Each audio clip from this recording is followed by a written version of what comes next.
This is the Jerry Doyle Show. I'm not sure how this pitch would go at the Food Network, but if they're trying to sell a new show titled Chemical Cuisine, I think people might have some questions as to just what it is that they're whipping up in the not-so-bitchin' kitchen. White House chef says future food may be made from chemicals, not real food. Joining us on the program, Robert Scott Bell, homeopathic practitioner, nationally syndicated talk show host. Robert, welcome back. Hey, JD, good to be back. Everybody already has eaten the chemical cuisine if they've rushed out to their favorite drive-thru for some heterosexual chicken, but they don't know it.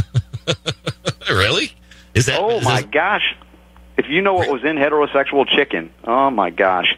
Really? The stuff like, MSG is just the mildest aspect of it, but people don't realize that there's, genetically modified soybean oil. How delicious is sodium aluminum phosphate or dimethyl polysiloxane, an anti-foaming chemical in your chicken? People, just amazing to me that they get all worked up over a marriage issue and they can't realize that they're going to run out and poison their bodies.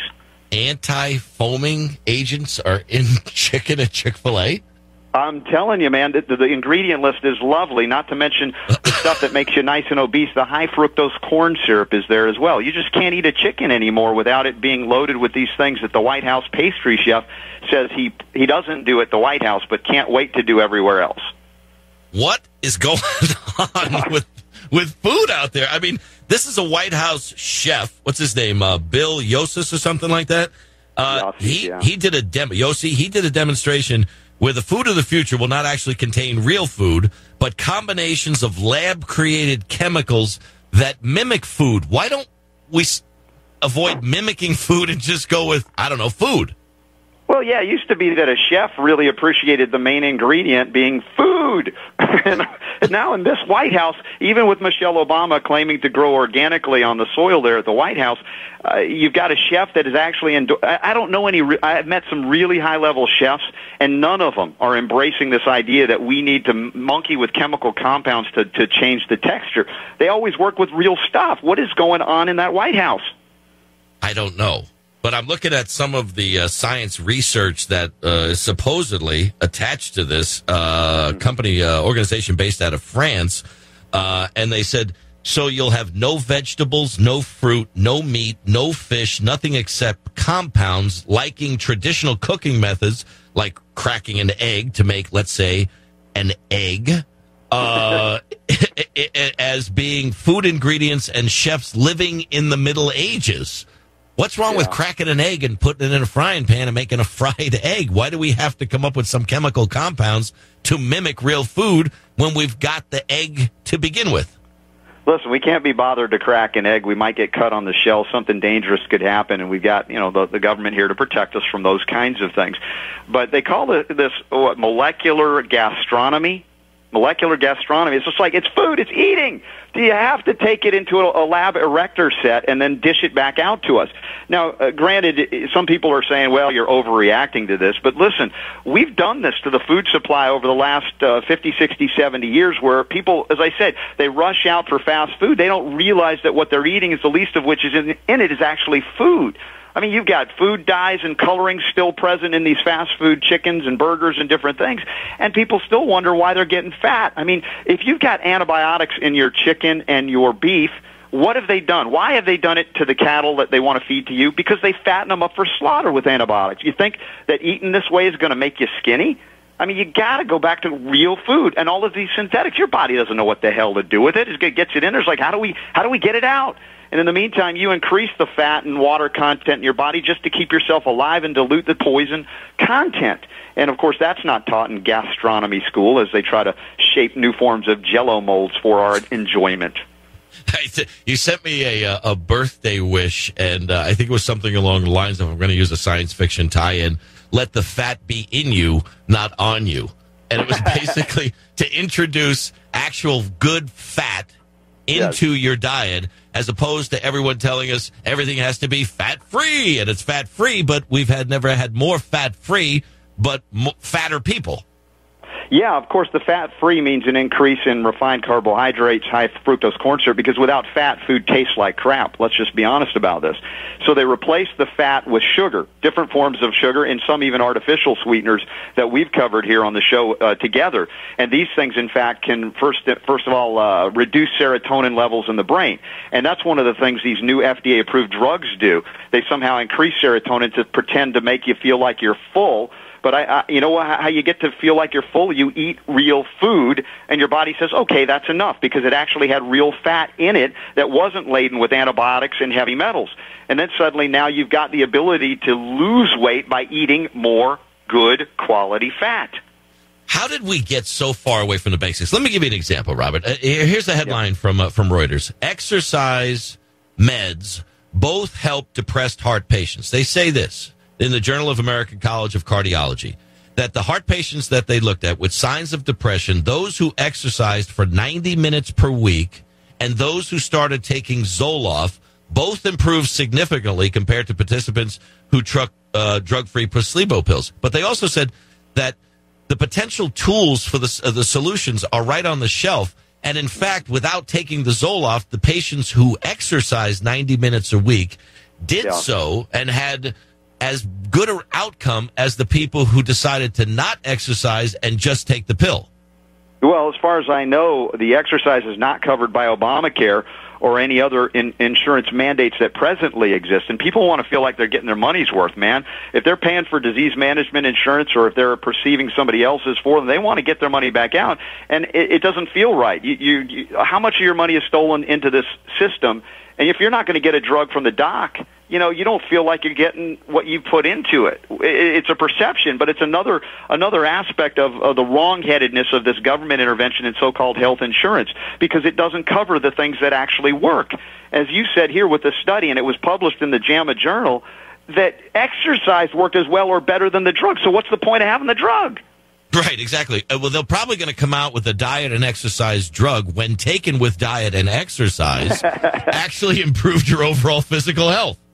Oh, man, exactly. I mean, these are the absurdities that need to be pointed out. Now, you know how grateful I am for you doing it on a socio-political kind of talk show where people don't normally get this kind of information in this way, and they're still so duped. As I said, the emotional Hegelian dialectic, it's like you say you're for or against gay marriage, you rush out and eat fast food. What is this? What is this? Right.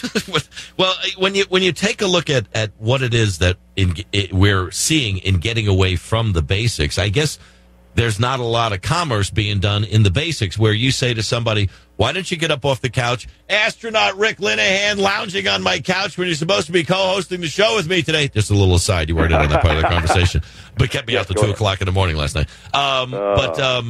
Just to get up, go outside, walk for 90 minutes over the course of a week, good diet, a little bit of exercise, and be able to not have to consume from Big Pharma the kind of ability to just have these miracle pills be taken to make the problems go away. The basics are what the basics are. The basics were, for a long time, what people relied on, but I guess there wasn't enough money in it to tell people, look, walk around, eat good, healthy, natural food, and then maybe you'll be in charge of your own health future. Well, but now we've got the White House Pastry Czar to help us mold the future with synthetic food that, by and large, Americans are largely eating, as well as, you mentioned, the meds again.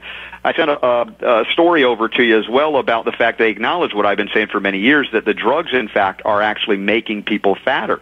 The food isn't bad enough, but, the steroids that they're on, the antidepressants, even insulin for diabetics, beta-blocking drugs, and statin drugs, right, the cholesterol-lowering medication, actually causing people to gain weight. All of these things that people are concerned about, yet they're continually fattening themselves up on the wrong kind of food that isn't even food, as we acknowledge in the White House Pastry Chef story. And even, as I said, the antibiotics that are so prevalent in our Western culture that they say we need to reduce them, but at the same time we continue to feed them to the food that we then feed to the people that run to the drive-thru.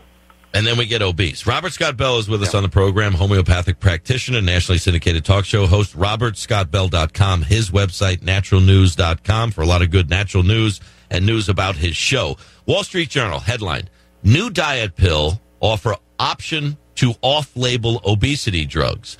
Now, in there, they say this woman that they profile beat type 2 diabetes, cut her cholesterol in half, and she, and I guess the doctors and the companies, are crediting phentermine with helping reduce her craving for carbohydrates and plans to stay on this drug indefinitely. Well, phentermine, to me, is awfully close to fen-phen, which I believe we had a pretty big problem with, correct? Oh, absolutely. The heart valve issues that occurred in this case. And listen, she basically went, if you read the article, she basically went on a primal or paleo diet. Who's to say she wouldn't have achieved the same results without the drug, which is what we've covered on your show as well as on my show. The Diabetes Warrior, the blogger, for instance, Steve Cooksey did that, no drugs, and did the same thing. Now, if you reduced your cholesterol in half, sometimes that concerns me because we've also talked about the myth of lowering cholesterol, because you can actually precipitate a lot of neurological and brain issues, including Alzheimer's, by cutting cholesterol too low. So I'm not as thrilled about that side. I'm glad she got through her type 2 diabetes, which we can do with food. And I'll tell you what, another part of this story says, well, I got through the cravings, right? And they're talking about how the drugs stop the cravings by messing with your satiation receptor sites in the brain and other things. I could do that with glucose tolerance factor chromium, a food-grown form of chromium that you can take for pennies compared to the drug with no side effects and get rid of the type 2 diabetes in the same way. Here's another one. I didn't know that Ritalin or Adderall could be used as an appetite suppressant. Well, I mean, listen, remember speed in high school?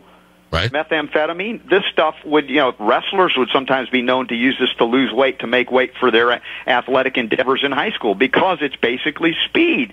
So it's not surprising that they would use Ritalin off-label in this way, but of course at what cost? Fry your brain so you can lose some pounds and eventually gain it back, because the drugs are going to make you do that. Here's another one. I don't know if I'm pronouncing this correctly. Naltrexone, which is used to help alcoholics stop drinking. It blocks the opioid receptors in the brain and helps them kick booze. They say this drug, if taken for a dietary reason, can make food less rewarding in the same way as it makes alcohol less rewarding. Side effects, however, include liver damage. Yeah, amazing that they would consider this. I mean, yes, let's make life even harder than it may already be for these people by getting rid of whatever little pleasure that they have by shutting down the pleasure centers or receptors in their brain. And, of course, it doesn't address the real issue we've talked so many times about. In an addict, in an alcoholic, their mineral deficiencies, magnesium, selenium, glucose tolerance factor, chromium, all of these things that would correct it without resorting to a drug that wipes out the little pleasure you may get from life. Here's another one, HCG. Some clinics, doctors, are promoting HCG, which is an infertility treatment, as a way to reset your metabolism when combined with a 500-calorie-a-day diet. How about you do the 500-calorie-a-day diet first and see what it is that you're going to end up with before you put this infertility treatment drug into your system to supposedly supplement what it is you're trying to do with regard to weight loss? Yeah, it's interesting. A lot of people went on the HCG diet. They were going to the doctors to get actual human chorionic gonadotropin, as it's known, injections, because it altered metabolism, but combined, as you say, with a 500-calorie-a-day diet, you could lose weight on that, of course. I don't recommend that's the best way to go necessarily, but you can also use the HCG as a homeopathic form safely without injecting, and it will work. It will alter metabolism, but at a great cost. And because it was working so well, guess what? The FDA went after it because it wasn't a very profitable drug relative to all of these new drugs coming out. So you eliminated the free market choice option, which might be safer and more efficient than these other drugs, even though I wouldn't say it's ideal, but yes, it was working. Interesting stuff, Robert Scott Bell. It just seems like this gets more bizarre the more times we have the opportunity to talk with each other. And but the further it gets into bizarro land, the more it gets back to the basics, which is why your show is so successful and why the growth of what you're doing in the homeopathic industry is growing the way it is because people are saying, I don't know, it just seems to me that there's a lot of things that don't make sense when the basics usually do. Always well explained by you. Thank you, sir. Robert Scott Bell, homeopathic practitioner, nationally syndicated talk show host. Check out his website, robertscottbell.com. You can get information on his program and a lot of good basic health information at the website, naturalnews.com. Thanks, Robert. Thank you, JD. Stay away from the White House Jell-O mold. The Jerry Doyle Show.